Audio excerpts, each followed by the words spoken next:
Red tagging ang sagot ng National Task Force to End Local Communist Armed Conflict o NTF-ELCAC sa inilunsad na International Solidarity Mission sa Rizal, Mindoro, Leyte at Negros. Ito'y matapos madokumento ng mga delegado ang operasyon ng militar at pulis sa mga komunidad. Napag-alaman din nila ang mga kaso ng land grabbing, pagpapalaya sa mga magsasaka at katutubo, at pagkasira ng kalikasan. At kahit sa mismong Solidarity Mission nga, nasaksihan ang panghaharas ng mga sundalo at pulis. Ang nilalayon ng International Solidarity Mission ay mapakita yung other side of the story. Gustong ipakita dito yung mga pananaw, yung mga kwento at boses ng mga isinantabi ng gobyerno. At ito yung karanasan ng mga magsasaka at katutubo.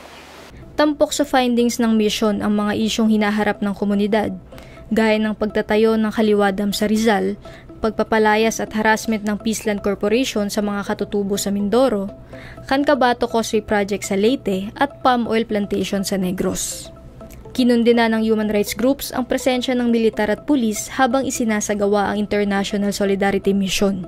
Isang paraan daw ito para pigilan ng mga pagtitipon na magsisiwalat sa totoong sitwasyon ng mga komunidad. Gusto nga nila itago yung katotohanan, na hindi makita ng international community na nagtutuloy-tuloy yung mga paglabag sa karapatan ng mga magsasaka, katutubo at whole communities ito. Yung presensya ng mga sundalo sa komunidad violates one sa domestic law, yung civilian supremacy.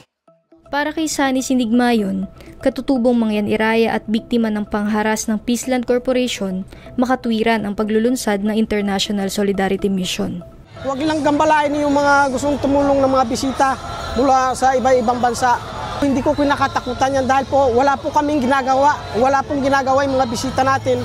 Bagkus po sila ay tumutulong, nagbibigay ng aral para po lumaban kung paano gawin ang pangkarapatan pantao.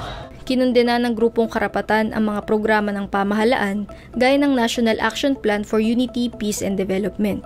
Isa raw sa mga layunin nito na pigilan ang international solidarity effort sa bansa.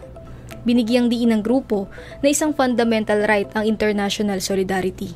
Ang international solidarity has always been there. Siglo na ang binibilang natin ang pakikisa ng mamamayan, aping mamamayan sa isa pang aping mamamayan. Naniniwala kami na may karapatan ang lahat ng mamamayan na makiisa sa kahit sinong aping mamamayan.